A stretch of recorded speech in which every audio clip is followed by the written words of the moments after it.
Hey guys ఎలా ఉన్నారు eat to live not live to eat అని చిన్నప్పుడు మా ఇంగ్లీష్ సార్ చెప్పేవాడు బ్రతకటానికి తినండి తినడం కోసం బ్రతకొద్దు అని మా తెలుగు సార్ చెప్పేవాడు हम खाना नहीं बतक सकता लेकिन मंदु नहीं सकता बतकने 20 साल से అప్పుడు అనుకునేవాడిని తినడం కోసం మాత్రమే ఎవరైనా బ్రతుకుతారా అని కానీ ఇప్పుడు తెలుస్తుంది తినడం కోసమే బ్రతుకుతూ అలా తింటూనే డబ్బులు సంపాదిస్తూ చివరికి అలా తింటూనే ప్రాణాలు కూడా వదిలేస్తున్నారు అని ఇప్పుడు ప్రతి ఒక్కరూ స్మార్ట్ ఫోన్స్ వాడుతున్నారు అండ్ స్మార్ట్ ఫోన్ వాడే చాలా మంది యూట్యూబ్ని వాడతారు అండ్ యూట్యూబ్ని వాడే ప్రతి ఒక్కరు కూడా ఎప్పుడో ఒకప్పుడు ఫుడ్ ఈటింగ్ వీడియోస్ని చూసే ఉంటారు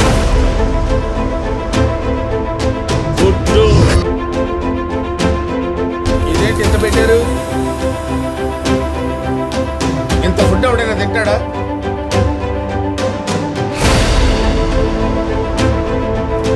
ఏంటి సార్ ఇది సగం తీసేయమని చెప్పండి సార్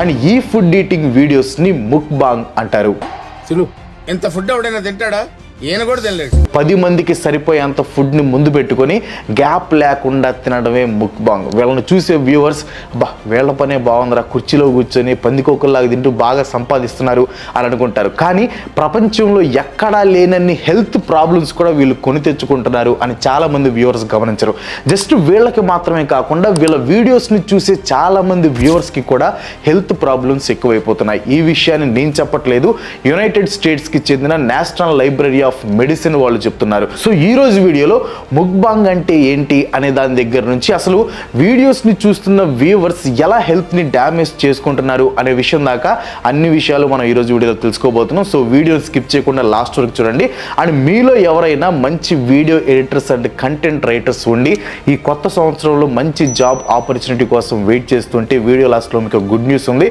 సో స్కిప్ చేయకుండా చూడండి ముందుగా ముక్బాంగ్ అంటే ఏంటి ఈటింగ్ అండ్ బ్రాడ్కాస్ట్ అనే మీనింగ్స్ వచ్చే 2 పదాల కలయిక ఇదొక కొరియన్ పదం అనమాట సింపుల్ గా చెప్పాలంటే తింటున్న వీడియోని షూట్ చేసి బ్రాడ్కాస్ట్ చేయటమే ఈ ముక్బాంగ్ యొక్క కాన్సెప్ట్ ఒకరు లేదా అంతకన్నా ఎక్కువ మంది ఫుడ్ ని తిని దాన్ని ఆన్లైన్ లో బ్రాడ్కాస్ట్ చేస్తారు ఎర్లీ 2010s లో సౌత్ కొరియాలో బాగా ఫేమస్ అయిన ఈ ముక్బాంగ్ మిడ్ 2010 కి ఒక గ్లోబల్ ట్రెండ్ గా మారిపోయింది ఒక కెమెరా ముందు పెట్టుకొని పంది తిన్నట్టు తింటారు కొన్ని వీడియోస్ లో చూస్తే ఏకంగా పంది నాలికనే తినేస్తారు అది కూడా వండకుండా చూస్తేనే కడుపులో తిప్పేస్తుంది కదా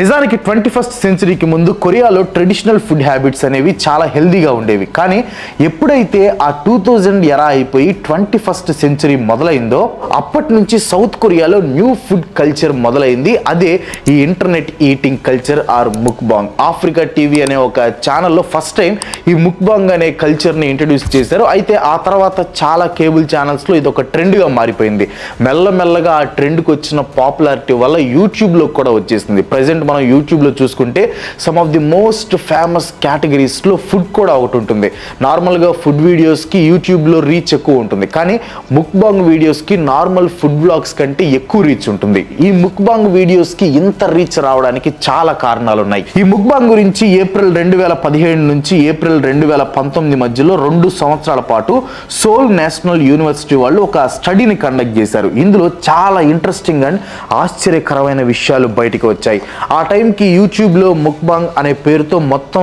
1,00,000 వీడియోస్ ఉన్నాయంట ఈ వీడియోస్ని లోన్లీగా ఫీల్ అయ్యే వాళ్ళు ఎక్కువగా చూసేవాళ్ళంట ముఖ్యంగా తినే టైంలో ఎవరైతే లోన్లీగా ఫీల్ అయ్యే వాళ్ళు సోషల్గా కనెక్టెడ్గా ఉండాలని తింటున్నప్పుడు వీడియోస్ని షూట్ చేసి పెట్టేవాళ్ళంట లేదంటే లైవ్ స్ట్రీమింగ్ చేసేవాళ్ళు కొన్ని స్టడీస్లో తెలిసింది ఏంటంటే కొంతమంది వ్యూవర్స్ పర్టికులర్గా ఈ వీడియోస్ని కేవలం ఎంటర్టైన్మెంట్ పర్పస్ కోసమే చూస్తున్నారట అలా ఈ వీడియోస్ చూసి రియల్ వరల్డ్ స్ట్రెస్ నుంచి బయటపడుతున్నారంట షాకింగ్ గా ఇంకొన్ని స్టడీస్ లో తెలిసింది ఏంటంటే వీళ్ళని చూసేది వాళ్ళలో ఉన్న డిజైర్స్ ని తీర్చుకోవడానికంట అంటే వాళ్ళలో ఉన్న కోరికల్ని తీర్చుకోవడానికి కోరికలు అంటే ఫుడ్ తినాలి అనే కోరిక మీరు వేరేది అనుకోవద్దు ఇదంతా ఓకే కానీ ఓన్లీ ఈ రీజన్స్ వల్ల మాత్రమే ఆ వీడియోస్ కి మిలియన్స్ లో వ్యూస్ రావడానికి సరిపో అన్ని వ్యూస్ వచ్చాయంటే దానికి కారణం ఆడియన్స్ ఈ వీడియోస్ కి ఎక్కువగా కనెక్ట్ అవుతున్నారని అంతకన్నా ఎక్కువగా ఎడిక్ట్ అయిపోతున్నారని అలా ఎడిక్ట్ అవడానికి కారణం ASMR ఆస్పెక్ట్స్ అని కొన్ని రీసెర్చ్ రీసెర్చెస్ చెప్తున్నాయి.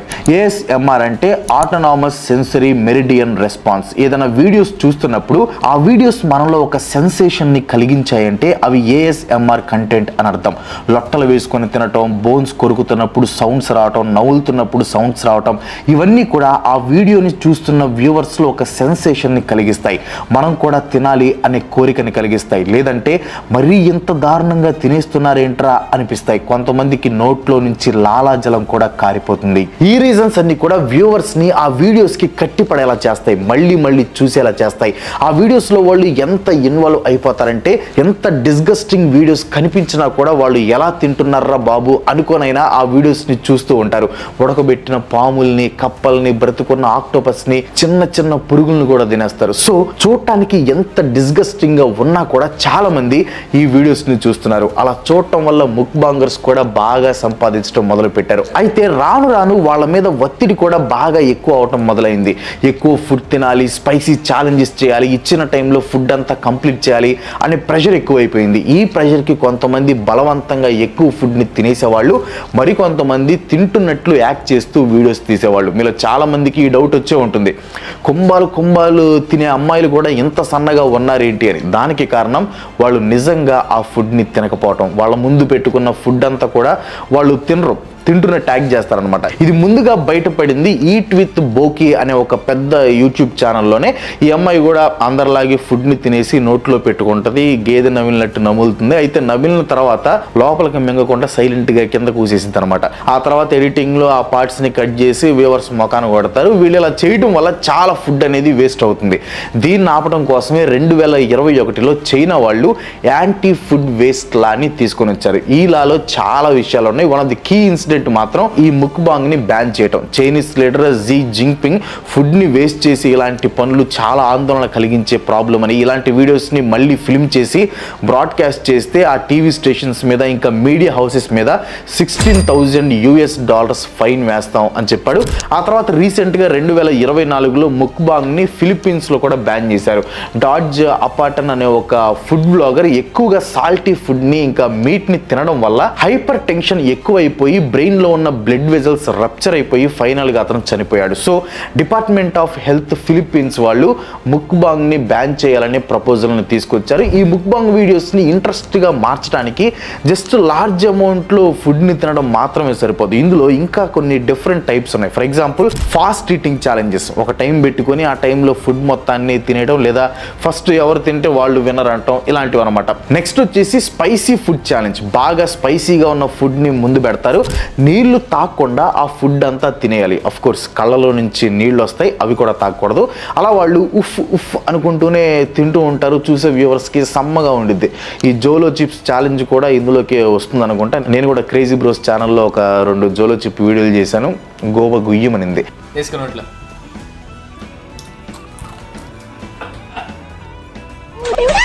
ఈ ముక్బాంగ్ వీడియోలు చేసే వాళ్ళు కూడా ఏడుస్తూ వీడియోస్ చేయాల్సి వస్తుంది. మరి అంత కష్టపడి ఈ ముక్బాంగ్ వీడియోలు ఎందుకు చేయడం అంటారా?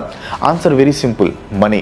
రేచల్ ఆన్ అనే ఒక కొరియన్ లేడీ ఒక చిన్న ముక్బాంగ్ స్టార్ అనమాట. మొత్తం ఫుడ్ అంతా కెమెరాలో కనిపించినట్లు ముందు పెట్టుకొని తింటున్నప్పుడు సౌండ్స్ వినిపించాలని మైక్ ని పెట్టుకొని లైవ్ ఆన్ చేసిన వెంటనే 200 మెంబర్స్ లైవ్ లోకి వస్తారంట. తినడం మొదలు పెట్టగానే ఆ వ్యూవర్స్ కౌంట్ వచ్చేసి థౌజండ్స్ లోకి వెళ్ళిపోతుంది. థౌజండ్స్ లో అంటే చాలా తక్కువ వ్యూస్ కదా అని మీరు అనుకోవచ్చు. కానీ ఆ వ్యూస్ లోనే చాలా మంది ఎవరికి రివార్డ్స్ కూడా ఇస్తూ ఉంటారు. 3 అవర్స్ వెబ్ కాస్ట్ చేస్తే అందులో ఫస్ట్ హాఫ్ అన్ అవర్ లోనే 16,000 రూపీస్ ని సంపాదించింది. ఇది కేవలం వ్యూవర్స్ డొనేషన్ మాత్రమే. వీటితో పాటు ఈ ముక్బాంగ్ వీడియోస్ కి అడ్వర్టైజ్మెంట్స్ ఉంటాయి, స్పాన్సర్షిప్స్ ఉంటాయి, అలాగే స్ట్రీమింగ్ ప్లాట్ఫామ్స్ నుంచి కూడా మనీ వస్తుంది. ఈమె వీడియో స్టార్ట్ చేసిన టైంలో పెద్దగా వ్యూస్ రాకపోయినా సరే ఇప్పుడు ఆవిడ శాలరీ కన్నా ఎక్కువ డబ్బులు పార్ట్ టైమ్ గా చేస్తున్న ఈ ముక్బాంగ్ వీడియోస్ లోనే సంపాదిస్తున్నట్లు ఆవిడ చెప్పింది. అంతేకాకుండా ఈవిడికి ఫ్యాన్ క్లబ్స్ కూడా ఉన్నాయి. 6గురికి సరిపోయినంత ఫుడ్ ని ముందు పెట్టుకొని వారానికి ఒకసారి తింటూ వీడియోస్ ని పెడుతున్న ఈవిడికే ఫ్యాన్స్ క్లబ్లు, పిచ్చ ఇన్కమ్. బయటకు వెళ్తే మాస్క్ పెట్టుకొని వెళ్తుందంట. అయితే ఈవిడ ఇంకా ఆ ఫీల్డ్ లో పూర్తిగా ఎదగలేదు, చాలా కింద స్థాయిలో ఉంది. సో టాప్ లో ఉన్న వాళ్ళ పరిస్థితి ఎలా ఉంటుందో ఒకసారి ఆలోచించుకోండి. అలా ఆలోచిస్తే మీలో చాలా మందికి వీళ్ల పనే బాగుంటుంది కదా అనిపించవచ్చు. బట్ ఈ వీడియోస్ చేసే వాళ్ళు మనీ ఎంత సంపాదిస్తారో హెల్త్ ని కూడా అంతే బాగా పాడు చేసుకుంటారు. ఈ ముక్బాంగ్ కంటెంట్ క్రియేటర్స్ లో చాలా చాలామంది ఎక్స్ట్రీమ్ ఛాలెంజెస్కి వెళ్ళిపోతున్నారు. హెవీ స్పైసీ ఫుడ్ తినటం, లేకపోతే ఆయిల్లో స్నానం చేసిన ఫుడ్ని తినటం, ఇలాంటివి చేస్తూ ఉంటారు. ఇలాంటి ఫుడ్ని హద్దు అదుపు లేకుండా తినడం వల్ల వెయిట్ గెయిన్ అవటం, ఈటింగ్ డిజార్డర్స్ని తెచ్చుకోవడం మాత్రమే కాకుండా ప్రాణాలని కూడా కోల్పోతున్నారు. టాంగ్ జియోటింగ్ అనే ఒక 24 సంవత్సరాల అమ్మాయి ఒక 10 అవర్స్ లైవ్ స్ట్రీమ్లో 10 కేజీల ఫుడ్ని తిని అక్కడికక్కడే చనిపోయింది. ఇనిషియల్గా వెయిట్రెస్గా పనిచేసిన ఈ అమ్మాయి తనకి వచ్చే ఇన్కమ్ సరిపోవటం లేదని లైవ్ స్ట్రీమ్స్ చేయడం మొదలు పెట్టింది. అయితే తక్కువ టైంలో మంచి పాపులారిటీ వచ్చిందనమాట. సో ఆ జాబ్ మానేసింది. అప్పటి నుంచి ఫుల్ టైం స్ట్రీమర్గా మారిపోయింది. అక్కడి నుంచి ఈ స్ట్రీమ్స్లో బెస్ట్గా ఉండటానికి ఎక్స్ట్రీమ్ లిమిట్స్కి వెళ్ళిపోయింది. ఒక రోజులో కంటిన్యూస్గా 10 గంటలు కూర్చొని 10 కేజీల ఫుడ్ని తినేది. ఇలా ఎక్స్ట్రీమ్గా ఫుడ్ని తినడం వల్ల చాలాసార్లు తనని హాస్పిటల్లో కూడా జాయిన్ చేశారు. ఇన్ని డేంజర్ వార్నింగ్స్ని ఇచ్చినా కూడా ఆ అమ్మాయి మారలేదు. నువ్వు చేసే ఈ పని నీ బాడీని ఎంత హార్మ్ చేస్తుందో నీకు తెలుసా, హెల్త్ పాడు చేసుకొని డబ్బులు సంపాదించి ఉపయోగం ఏంటి అని వాళ్ళ పేరెంట్స్ తనని క్వశ్చన్ చేసినా కానీ ఏ రిస్క్ అయినా కానీ నేను తీసుకుంటానని ఆ అమ్మాయి సర్ది చెప్పిందంట. కానీ రిస్క్ అనే మాటకి అవకాశం లేకుండా తన ప్రాణాలని కోల్పోయింది. ఆ అమ్మాయి చనిపోయినప్పుడు తన బరువు ఎంతో తెలుసా, 300 కేజీలు. ఇప్పుడు తాను సంపాదించిన ఆస్తిని ఏ మాత్రం అనుభవించకుండా చనిపోయింది. కూతురి ప్రాణం తీసిన డబ్బుని ఆ తల్లిదండ్రులు ఆనందంగా అనుభవించగలరా చెప్పండి? ఒక ఎక్స్ట్రీమ్ స్టేట్కి వెళ్ళిపోయిన తర్వాత మళ్ళీ తిరిగి వెనక్కి రావడం అనేది 100లో 99 మందికి సాధ్యం కాదు. ఎక్కడో ఒకడు మాత్రమే అది సాధించగలడు. మనం ఈ వీడియోలో అలాంటి వాళ్ళ గురించి కూడా మాట్లాడుకోవాలి. ఆ ఒక్కడే నికోకాడో అవకాడో. మిడ్ 2010 టైంలో నికోకాడో ఈ ముక్బాంగ్ వరల్డ్లోకి అడుగు పెట్టాడు. టైం గడిచే కొద్దీ పాపులారిటీని గెయిన్ చేశాడు. అలాగే వెయిట్ ని కూడా గెయిన్ చేశాడు. సోషల్ మీడియాలో ముక్బాంగ్ వీడియోస్ స్టార్ట్ చేసినప్పుడు ఎలా ఉండేవాడు, ఇప్పుడు ఎలా తయారయ్యాడు అని కంపేర్ చేస్తూ పోస్టులు కూడా పెట్టేవాళ్ళు. కారణం ఏంటో తెలియదు కానీ ఒక 6-7 నెలలు ఆ వీడియోస్ పెట్టకుండా సైలెంట్ గా ఉండిపోయాడు. ఆ తర్వాత సడన్ గా సెప్టెంబర్ 2024లో ఒక వీడియోని రిలీజ్ చేశాడు. ఆ వీడియోలో నికోకాడో చాలా సన్నగా ఉన్నాడు. ఈ ముక్బాంగ్ వీడియోస్ స్టార్ట్ చేయక ముందు ఎంత సన్నగా ఉన్నాడో అంతే సన్నగా తయారయ్యాడు. ఈ లాస్ట్ 2 years లో తాను అప్లోడ్ చేస్తున్న వీడియోస్ అన్ని కూడా ప్రీ రికార్డెడ్ వీడియోస్ అని, ఈ 2 years లో తాను వెయిట్ లాస్ అయ్యానని చెప్పాడు. ఈ 2 years లో దాదాపు 114 కేజీలు తగ్గి తన వ్యూవర్స్ కి ఫ్యూజులు ఎగిరిపోయే షాక్ ఇచ్చాడు నికోకాడో అలియాస్ నికోలాస్ పెర్రీ. అసలు ఇదంతా ఎందుకు చేసావంటే నికోలాస్ దగ్గర సరైన ఆన్సర్ లేదు. ఏదో సోషల్ ఎక్స్పెరిమెంట్ అది ఇది అని చెప్పాడు. అయితే అందరూ నికోలాస్ లాగా ఉండలేరు, ముఖ్యంగా వ్యూవర్స్ ఉండలేరు. హెల్త్ ప్రాబ్లమ్స్ అనేవి వీడియోస్ తీసిన వాళ్ళ మీద మాత్రమే కాకుండా ఆ వీడియోస్ని చూసిన వాళ్ళ మీద కూడా పడుతున్నాయి. ఈటింగ్ డిజార్డర్స్ని ఫేస్ చేస్తున్నారు. అంటే ఏం తింటున్నాం, ఎలా తింటున్నాం, ఎంత తింటున్నాం, ఏ టైంకి తింటున్నాం అని తేడా లేకుండా తింటూనే ఉంటారు. United states of America official website అయిన నేషనల్ లైబ్రరీ ఆఫ్ మెడిసిన్లో ఒక రీసెర్చ్ చేశారు. ఈటింగ్ డిజార్డర్స్ ఉన్న వాళ్ళని తీసుకొని వచ్చి ఎంత ఫ్రీక్వెంట్గా ముక్బాంగ్ వీడియోస్ని చూస్తున్నారు, చూసిన ప్రతిసారి ఎంత టైం వీడియోస్ని చూస్తున్నారు, తింటున్నప్పుడు వీడియోస్ని చూస్తున్నారా, ఇలా డిఫరెంట్ క్వశ్చన్స్తో కూడిన ఒక క్వశ్చనరీని వాళ్ళకిచ్చి ఫిల్ చేయమన్నారు. ఆ రీసెర్చ్లో తెలిసింది ఏంటంటే 34% ఆఫ్ పార్టిసిపెంట్స్ డైలీ ముక్బాంగ్ వీడియోస్ని చూస్తున్నారంట. అది కూడా రోజుకి దాదాపు 30 నిమిషాల కంటే ఎక్కువ. సింపుల్గా మీకు అర్థమయ్యే విధంగా చెప్పాలంటే ఈ ఫుడ్ బ్లాగర్స్ పెట్టిన వీడియోస్ చూసిన వెంటనే ఆ ఫుడ్ని తినాలి, లేకపోతే ఆ రెస్టారెంట్కి వెళ్ళి తినాలి అని ఎలా తప్పించిపోతారో ఈ ముక్బాంగ్ వీడియోస్ని చూసిన వాళ్ళు కూడా అలాగే తప్పించిపోతారు. దీని ద్వారా మనం అర్థం చేసుకోవాల్సింది ఏంటంటే ఈ వీడియోస్ చేసే వాళ్ళకే కాకుండా చూసే వాళ్ళకు కూడా హానికరమే. ఆఖరిగా నేను చెప్పేది ఏంటంటే మీరు ముక్బాంగ్ వీడియోస్ని చూడటం మానేయండి. ఈ ఫుడ్ బ్లాగింగ్ వీడియోస్ కూడా చూడటం తగ్గిస్తే బెటర్. అస్సలు చూడొద్దని చెప్పను, బట్ మరీ ఎడిక్ట్ అవ్వద్దు. ఎందుకంటే ఆ వీడియోస్ వల్ల మనలో కొన్ని సెన్సేషన్స్ కలిగి వాళ్ళు చూపించిన ఫుడ్ని తినాలి అనిపిస్తుంది. వాటి వల్ల మనకి ఈటింగ్ డిజార్డర్స్ వస్తాయి అండ్ ఒబిసిటీ లాంటి ప్రాబ్లమ్స్ కూడా వస్తాయి. ఇప్పుడు 1-2 వీడియోస్ చూడటం వేరు, అదే పనిగా చూస్తూ ఎడిక్ట్ అయిపోవడం వేరు. అదనమాట విషయం. That's all for today. And ఈ వీడియో మీకు అనిపించిందో కింద కామెంట్లో పోస్ట్ చేయండి. వీడియోస్ లైక్ కొట్టి మీ ఫ్రెండ్స్ అండ్ ఫ్యామిలీకి షేర్ చేయండి. అండ్ ఇలాంటి వీడియోస్ మరెన్నో చేయడం నాకు సపోర్ట్ చేయాలనుకుంటే ఈ కొత్త సంవత్సరంలో మనం 2.5 మిలియన్ గోల్ పెట్టుకున్నాం అనమాట. సో అది రీచ్ అవ్వాలంటే మీ సపోర్ట్ కావాలి. మీరు ఇంకా మన ఛానల్కి సబ్స్క్రైబ్ కాకపోతే వెంటనే సబ్స్క్రైబ్ చేసుకోండి. అండ్ స్టార్టింగ్లో ఎడిటర్స్కి స్క్రిప్ట్ రైటర్స్కి ఒక జాబ్ ఆపర్చునిటీ ఉందని చెప్పాను కదా. సో యాక్చువల్గా మన టీమ్ని ఎక్స్పాండ్ చేస్తున్నాం అనమాట. సో అంటే వేరే ఛానల్స్ను కూడా యాక్టివ్ చేయాలని ఎక్స్పాండ్ చేస్తున్నాం. సో దానికోసం నాకు ఒక video editor and 2 script writers కావాలి. సో మీలో ఎవరైనా మంచి వీడియో ఎడిటర్స్ కానీ స్క్రిప్ట్ రైటర్స్ కానీ ఉంటే స్క్రీన్ మీద కనిపిస్తున్న ఈమెయిల్ ఐడికి మీ రెజ్యూమ్స్ని అండ్ పోర్ట్ఫోలియోస్ని పంపించండి. అండ్ నాకు మీ క్వాలిఫికేషన్తో పని లేదు, అంటే మీరు ఇంత చదువుకోవాలంత అదేం లేదు, మీకు మంచి స్కిల్స్ ఉంటే నాకు చాలన్నమాట.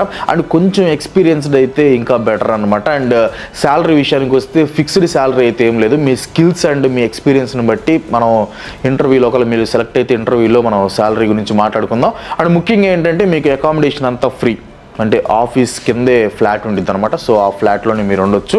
సో అకామిడేషన్ గురించి మీరు భయపడాల్సిన అవసరం లేదు. అండ్ ఫుడ్ కూడా దానికి పెద్ద ఇబ్బంది ఏం లేదు. సో ఆల్రెడీ మన దగ్గర ఉన్నారు కాబట్టి, అంటే మన టీం ఉన్నారు కాబట్టి, సో దాని గురించి మీకు ఏం ప్రాబ్లం లేదు. ట్రాన్స్పోర్టేషన్ కానీ everything is fine. And main ఏంటంటే మీకు ఇక్కడికి వచ్చిన తర్వాత ఇల్లు ఎత్తుక్కునే పని ఉండదు, నేనే అకామిడేషన్ ఇస్తాను కాబట్టి మీకు ఆ బాధ ఏం లేదు. అండ్ శాలరీ కూడా మంచి శాలరీనే, అది ఎంత అని చెప్పను, బికాజ్ ఎందుకంటే అది నేను మీతో మాట్లాడిన తర్వాత మీ ఎక్స్పీరియన్స్ ఎంత ఉంది, మీ స్కిల్స్ ఎంత ఉంది, దాన్ని బట్టి మనం శాలరీ డిసైడ్ చేద్దాం. సో అది విషయం. మీకు ఏమైనా ఇంట్రెస్ట్ ఉంటే వెంటనే, ఇది చాలా అర్జెంట్ రిక్వైర్మెంట్, అంటే నాకు చాలా అర్జెంట్ రిక్వైర్మెంట్ ఉంది. సో ఎంత వీలైతే అంత త్వరగా స్క్రీన్ మీద కనిపిస్తున్న నా ఈమెయిల్ ఐడికి మీ పోర్ట్ఫోలియోని రెజ్యూమ్ని కూడా పంపించండి. రెజ్యూమ్ అండ్ పోర్ట్ఫోలియో అంటే మీరు ఆల్రెడీ ఎడిట్ చేసిన వీడియోస్ ఉంటాయి కదా, ఆ ఎడిట్ చేసిన వీడియోస్ పంపించండి. రైటర్స్ అయితే మీరు రాసిన స్క్రిప్ట్ ఏమైనా ఉంటే నాకు పంపిస్తే ఇంకా బెటర్. ఇన్ కేస్ మీరు అంటే మీకు సంబంధం లేకపోయినా మీ ఫ్రెండ్స్ ఎవరైనా ఉంటారు కదా, రైటర్స్ కానీ ఎడిటర్స్ కానీ, సో వాళ్ళకి ఇన్ఫర్మేషన్ని షేర్ చేసి వాళ్ళని అప్లై చేయమనండి. So I'm waiting for your response. Thank you so much. And video ఎంతవరకు చూసినందుకు థ్యాంక్ యూ సో మచ్. మీ అందరికీ హ్యాపీ న్యూ ఇయర్. మళ్ళీ ఇంకో వీడియోలో మళ్ళీ కలుసుకుందాం. అంతవరకు సెలవు. Bye bye.